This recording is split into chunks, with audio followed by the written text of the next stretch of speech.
저희는 며칠 전 큰손 텍사스 클레이튼 커쇼를 노린다 영상에서 텍사스의 현재 상황을 설명드린 바 있는데요. 다시 한번 짧게 요약하면 다음과 같습니다. 텍사스는 지난해 102패를 했음에도 아메리칸 리그 관중 동원 1위를 했으며 세구장 효과를 계속 이어갈 수 있다. 또한 장기 계약 선수가 한 명도 없기 때문에 연봉 총액이 텅텅 비어 있다.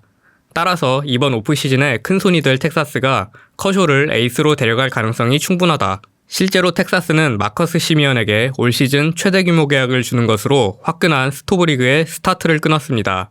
지난 시즌 후 FA가 됐던 시미언은 고향팀인 오클랜드에 남고 싶어 했지만 오클랜드가 1년짜리 계약에 그것도 10년 지불 유예가 포함된 제안을 함으로써 토론토와 1년 1,800만 달러 계약을 맺고 FA 재수를 택했는데요. 이루수로 포지션을 전환한 시미언은 이루수 신기록에 해당되는 45개의 홈런과 함께 86개의 장타로 오타니를 제치고 메이저리그 1위에 올랐으며 골드글러브와 실버슬러거를 차지하고 MVP 투표 3위에 오른 바 있습니다. 오클랜드를 나올 때 퀄리파잉 오퍼를 받지 않았던 시미언은 토론토로부터 퀄리파잉 오퍼를 받았는데요. 보수적인 팬그래프는 시미언의 계약을 4년 9,200만 달러로 예상한 반면 디 애슬레틱은 5년 1억 4천만 달러, 트레이드 루머스는 6년 1억 4천만 달러였습니다. 반면 시미언의 에이전트인 보라스는 2억 달러가 넘어야 한다고 주장했는데요. 문제는 앤서니 랜덤보다 2살 많은 시미언의 나이였습니다. 하지만 시미언은 텍사스와 7년 1억 7,500만 달러에 합의함으로써 2억 달러에 육박하는 계약에 성공했습니다. 스프링어가 31세의 나이로 따낸 계약이 6년 1억 5천만 달러였으니까 시미언은 1년 2,500만 달러를 더 받아낸 셈인데요. 31세 이상 FA가 마지막으로 따낸 2억 달러 계약은 8년 전 로빈슨 카노의 계약입니다. 시미언의 계약은 랜돈이 에인절스와 맺은 7년 2억 4,500만 달러 계약에는 미치지 못하지만 시미언은 7년 계약을 따냄으로써 37세 시즌까지 보장받는 데 성공했습니다. 시미언은 FA를 앞두고 불타오른 것 같지만 실제로는 그렇지 않은데요. 2019년에도 MVP 3위를 했던 선수이기 때문입니다. 이에 2019년 이후 팬그래프와 레퍼런스 두 가지 승리 기여도에서 메이저리그 야수 1위는 바로 시미언입니다. 시미언의 또 다른 강점은 최고의 내구성인데요. 시미언은 지난 4시즌 동안 결장한 경기가 총 10경기에 불과합니다. 그리고 벨트의 은퇴 이후 리더십의 공백 상태인 텍사스로서는 최고의 평가를 받는 시미언의 리더십 또한 그냥 지나치기 어려웠을 겁니다. 이에 텍사스는 무려 37세 시즌까지 보장해주는 승부수를 던졌다고 할 수 있는데요. 그러나 텍사스는 알렉스 로드리게스와 박찬호, 프린스 필더와 추신수 등 보라스의 대형 고객을 데려와 재미를 본 적이 별로 없습니다. 더 놀라운 소식은 텍사스가 시미언을 영입하고도 트레버 스토리와 협상을 계속하고 있다는 겁니다. 스토리는 비록 산사나이긴 하지만 심리적으로 흔들린 올 시즌을 망치기 전까지 최고의 내구성과 함께 공격과 수비가 모두 최정상급인 현역 최고의 유격수 중 한 명이었는데요. 글로브 라이프 필드에서 차로 20분 거리인 텍사스주 어빙 출신인데다가 콜로라도 시절 놀란 아레나도처럼 의지할 수 있는 시미언이 있다는 점에서 가장 좋은 조건이 오기만 한다면 스토리가 텍사스를 선택할 가능성은 대단히 높다고 생각합니다.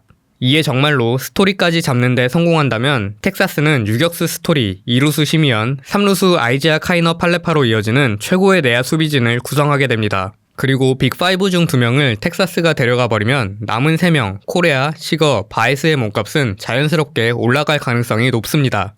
그리고 스토리뿐 아니라 하비에르 바에스와도 접촉하고 있는 텍사스는 미들 인필더 중 한 명을 더 영입할 계획이 분명한 것 같습니다. 자세한 계약 조건은 아직 발표되지 않았지만 외야수 콜 카룬도 영입한 텍사스는 과연 어떤 선수를 더 영입하게 될까요? 내년 개막전에 나설 팀의 1선발은 클레이튼 커쇼일까요? 존 그레이일까요? 내년 컨텐딩을 하기 위해 텍사스는 스토리 또는 바에스 그리고 확실한 선발 최소 2명과 함께 네이트 로보다 더 많은 홈런을 칠 수 있는 좌타자 1루수도 필요해 보입니다. 오늘 메이저리그는 7년 계약이 하나 더 발표됐는데요.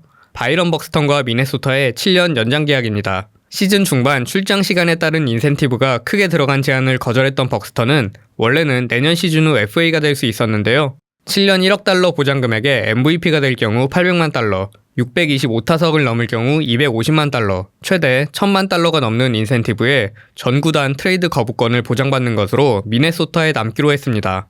2012년 드래프트에서 카를로스 코레아에 이어 전체 2순위 지명을 받았을 때의 재능을 드디어 꽃피우기 시작한 벅스턴의 문제는 경기에 나서면 MVP급 선수지만 경기에 나서지 못하는 날이 많다는 건데요. 벅스턴은 올해도 OPS 1.005를 찍었지만 부상으로 61경기 출장에 그쳤습니다.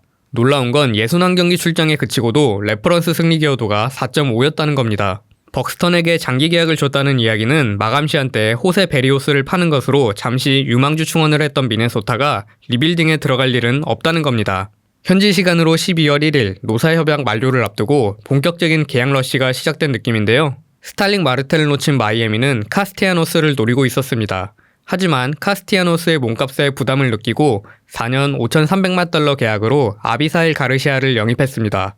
2년 2천만 달러 계약으로 미러키에 입단했지만 2020년 부진했던 가르시아는 올해 29홈런 86타점, 장타율 0.490을 기록하고 재기에 성공했는데요. 살짝 오버페이 했다는 생각도 들지만 마이애미였기 때문에 어쩔 수 없었을 겁니다. 데릭 지터가 구단주가 된 이후 첫 번째 FA 영입이라는 점에서 마이애미도 이제 달릴 준비가 된 것 같은데요. 얼마 전 에이스인 샌디 알칸타라와 5년 5천만 달러 연장 계약에 합의했다는 소식이 있었던 마이애미는 2020년 돌풍을 일으켰지만 지난해 어깨 부상에 시달렸던 식스토 산체스가 스프링 캠프에 정상 합류한다는 반가운 소식이 하나 더 있었습니다. 무시무시한 전완근을 가지고 있으며 포심 평균 구속 97마일에 초대형 홈런을 날릴 수 있는 마이클 로렌제는 통산 타율 2할 3푼 3리, 통산 장타율 0.429인 강타자인데요. 통산 147타석에서 홈런 7개인 로렌젠을 올해 오타니가 소화한 639타석으로 환산하면 30홈런이 됩니다. 신시내티를 나와 FA가 된 로렌젠은 투탁 염업에 본격적으로 도전하겠다고 하는데요. 로렌젠이 원하는 팀은 선발과 외야수 자리를 모두 줄 수 있는 팀입니다. 내친 김에 에인절스가 로렌젠까지 영입해 투웨이 구단이 되면 어떨까라는 생각도 했지만 선발 로테이션에 투웨이 선수가 한 명 더 있으면 많이 복잡해질 것 같다는 생각도 듭니다. 이에 저는 로렌젠이 제격인 팀이 텍사스라는 생각이 드는데요. 현재 텍사스, 컵스, 샌프란시스코, 피츠버그가 로렌젠의 투웨이 가능성을 체크하고 있다고 합니다. 어제 템파베이 출신 마이클 와카가 보스턴과 1년 700만 달러 계약을 맺은 데 이어 오늘은 템파베이가 코리 클로버와 1년 800만 달러 계약을 맺었는데요. 올해 양키스와 1년 1000만 달러 계약을 맺고 제가 중계한 경기에서 노히트 노런도 한 클로버는 부상에서 16경기 등판에 그쳤지만 5승 3패 3.83을 기록하는 준수한 모습도 있었습니다. 템파베이는 지난 오프시즌 때도 크리스 아초와 1년 650만 달러, 마이클 와카와 1년 300만 달러, 리치일과 1년 250만 달러 계약을 맺은 바 있는데요. 왠지 템파베이라면 내년이 36세 시즌인 클루버도 재기에 성공할 수 있을 것 같다는 생각이 듭니다. 어제 매츠가 켈빈 가즈먼과 로비 레이를 노리고 있다는 소식을 전해드렸는데요. 가즈먼은 매츠, 토론토, 샌프란시스코의 3파전이고 슈어저는 매츠, 다저스, 샌프란시스코, 에인절스가 적극적으로 나서고 있는 반면 로비레이 소식은 딱히 들리지 않고 있습니다. 신더가드에 이어 슈어저를 노리고 있는 에인절스는 신시내티와 협상을 했다고 하는데요.